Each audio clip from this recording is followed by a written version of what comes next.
into that left and wasn't even really on the gas, and she just came around and spit me off. But all we can do is shrug it off, move on to the next one. You know, the past is the past.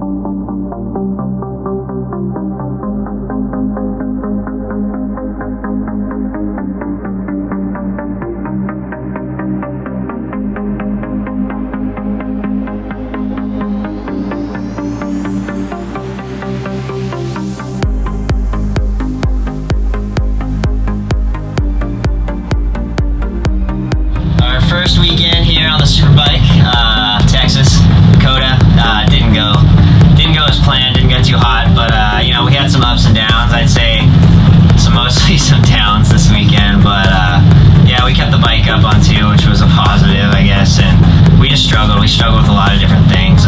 You know, there's just so much new stuff on this superbike, and trying to be competitive in this class is really, really tough. So we're just gonna keep chipping away at it and make some improvements, and I think we'll be there over time. Yeah, Road Atlanta, I was really looking forward to this track. I love this place. I love riding around this track, and unfortunately we were struggling right off the truck with the bike, you know, suspension, chassis stuff, electronics, and I guess you name it. It takes a lot to get these super bikes going well.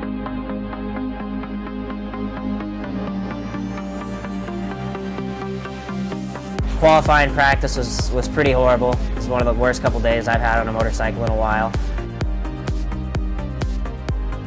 And today we made a little progress. We got on the podium in that first one, got a little lucky for sure, but we'll take it, and struggled pretty good on that second race for sure, but man, it's the past, you know, we'll move on, come out swinging in New Jersey.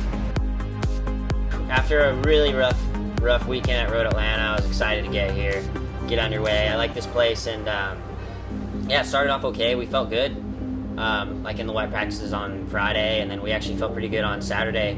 In Superpole, we finally figured out some things with the dry bike that we've been really searching for. So I'm really happy with that. And then you know, obviously rain on Sunday. We had 2 races today, and we were feeling good in the wet, man. I mean, pretty good. And then first race got up to a decent start. We were really struggling in the early laps to get heat into that tire, and the rear end was just really sketchy. And slowly progressed into it, and unfortunately had a little problem with my helmet. And basically couldn't see out of the thing for part of that first race, and then I was really motivated for race 2, and got out there. I was feeling pretty good, and first lap, man, I just got a little too excited again. We just really struggling in the early laps, trying to get some heat in that tire, and came into that left and wasn't even really on the gas, and she just came around and spit me off, and just one of those weekends, you know, where it's a rough one. And but seriously though, I mean, with our results, they sucked, but we found some positive things through this weekend. So I'm ready to come out at swinging at VIR.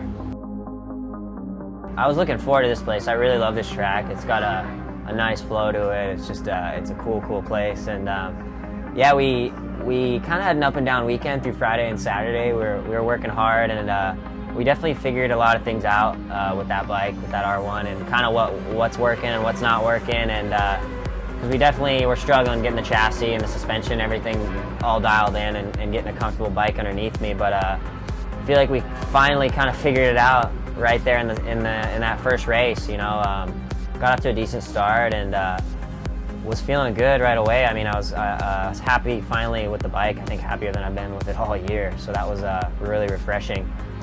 And then unfortunately got pushed off the track and won, and then came back on and kind of put on a good charge for a little while, and like I said, I was feeling good, and I was just happy that the bike was finally feeling comfortable for me. And then fortunately in the back there, I came up over and was wheeling over the curb into the top, into that right-hander, and got a big head shake when I set it down, and even got some whiskey throttle, and then the pads were pushed apart, so I had no brakes too, so it was just a recipe for disaster. And then I went in there in the grass, and there wasn't a whole lot of room to the wall, and I knew I was going to hit the wall, so I just had to lay it down, and kind of just nailed my head first thing, and kind of ring my bell a little bit. Luckily, I wasn't KO'd or anything, you know. I just had a little bit of a headache and stuff, and just wasn't feeling up to it for the second race. Got to be smart and get ready for Road America.